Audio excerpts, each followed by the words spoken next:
Now, did you know that last week, an ex-Army veteran from California was arrested for driving to Detroit's largest mosque with a trunk full of explosives? Roger Stockham, 63, had driven from California to Michigan and had been drinking in a Detroit bar on Monday when he threatened to do harm to a Detroit area mosque. And a bar employee followed the man outside, wrote down his license plate, and called Detroit police. Police then found the man inside of his car outside the Islamic Center of America, where more than 500 members were gathered for a funeral.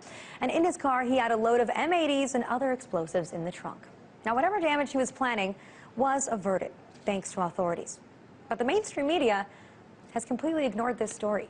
Now, just imagine if the same thing had happened, but the perpetrator was a Muslim man. His mugshot would be on every TV screen, every hour. So what does that tell you about our media culture? Well, joining me to discuss it is Georgetown University professor and author of the blog Nat Turner's Revenge, Christopher Chambers. Chris, thanks so much for being here. Now, are you with me on this one? Because, you know, we've had a lot of these, terror plots that have been foiled recently in the last couple months, over the last year. And we've seen a lot of those mugshots plastered on our TVs, where the news talks about it day and night, nonstop. And here, nothing. But do you think that if he were a Muslim man that were outside of a church that had 500 people inside, it would be a different situation? Oh, I think so. I mean, but it can't, it's a lot more complicated than just saying racism or anti-Muslim bias, because our media is set up, whether you're talking about local TV stations in Michigan or wherever, or national satellite, and cable networks, for the quick hit, quick segment, stereotypical kind of setup, because it plays on our fears of outside Muslim terrorism, or even better, the enemy within, this so-called radicalization of American Muslims that hasn't been proven. Yes, you've had these, these examples, in Oregon and Major Nadal at Fort Hood. But by and large, when they've done polling, and even the FBI is, when they do their little background of American Muslims, people are content, people are patriotic, people are just trying to survive. But that doesn't fit into the production mode of our American media that plays on fear. Otherwise, it becomes, a crime story. It's an older white male.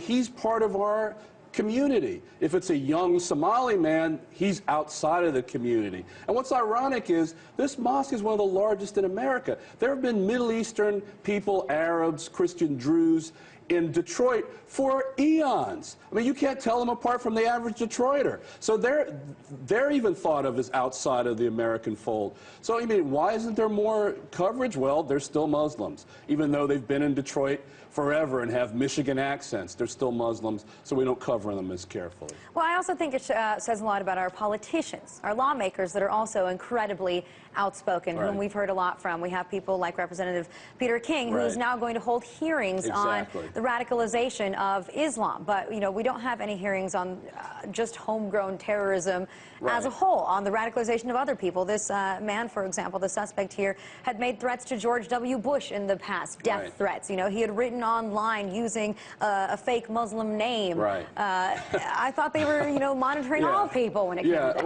Well, there's interesting in the movie The Town. John Hamm, who's a federal agent, is monitoring Ben Affleck and these bank robbers, and he's saying, if they would convert to Islam, I could get 24-hour surveillance on them. But no, but then they're just regular criminals. He's just a regular lunatic. Regular lunatics are not sexy. They're not, and you have to assign some research and some thought in a production meeting or an editorial meeting to figure out what makes him tick. If he was a young Somali man, we can hit on the stereotypes. We don't need to go into any depth. We can play on the outside fear. Peter King can have his hearings, and they're not going to really say anything. They're not going to find anything. But it plays on fear. Fear sells. That's what they talk about in the production meeting and the editorial meetings. I mean, it's as simple as that, really.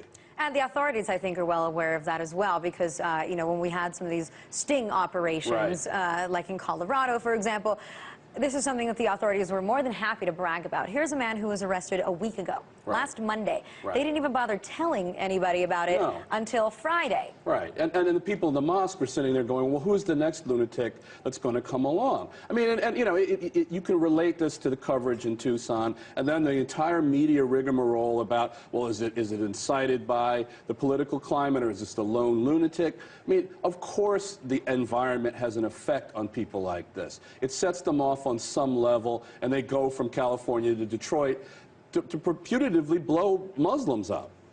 And, you know, and we've also spoken about this before in the sense that the media, if something is a little too complicated, they also just like to drop it. Right. We've spoken about the really embarrassing coverage of the Iraq War that only made up 4% of coverage last year. And, you know, even if you look at the bombings in Moscow last Monday, the Mediaevo airport, I mean, granted, yes, there's a revolution happening in Egypt, so a lot of the media has been focusing on that. But I didn't hear anything about Moscow after one day. Right, because it becomes a crime story. And that interests some people, but ironically, it becomes so mundane. Crime stories become so mundane that they just sail over our heads. But here we have fear, we have outsiders, or the enemy within. We're talking about Muslims, either local or across the ocean. That makes it sexy. That means you can be a little lazy on your coverage in terms of the production, in terms of the research, but then you saturate the news with it. So when I mean lazy in terms of the production, I mean you don't have to put any thought into it. You can blast those stereotypes out.